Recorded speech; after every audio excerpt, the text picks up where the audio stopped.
everyone, it's Tarsher. Magluto tayo ng mung beans, of course. Olive oil. Halo ko na sila yung onions at saka ginger, garlic. Hinalo ko na lahat dyan. Pinakuluan ko na yung munggo ko. So, ihalo ko yung dried fish na maliliit, yung dilis. Ito yung style ko na magluto. So, add ko lang ng tubig, water mga. And it's only my food. Pagkain ko lang to. Black pepper na marami para masarap.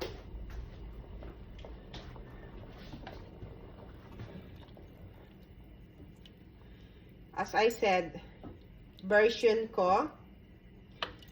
So, i-simmer lang natin siya. Bukal na siya. So, i-add na nato ang gulay. Tapos, ito ay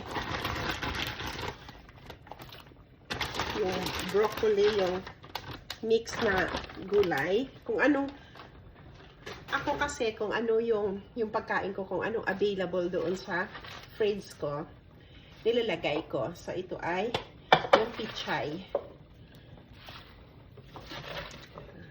Gusto ko yung maraming gulay.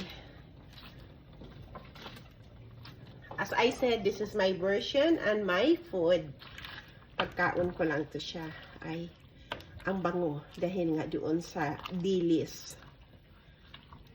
Masarap din to lagyan ng gata, pero ganyan lang ang ilalagay ko.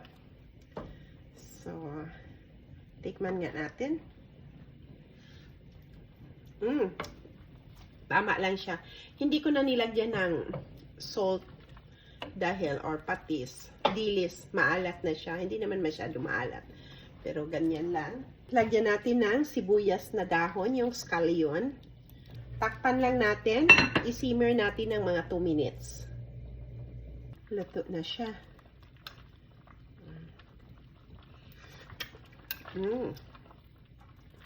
Super sarap.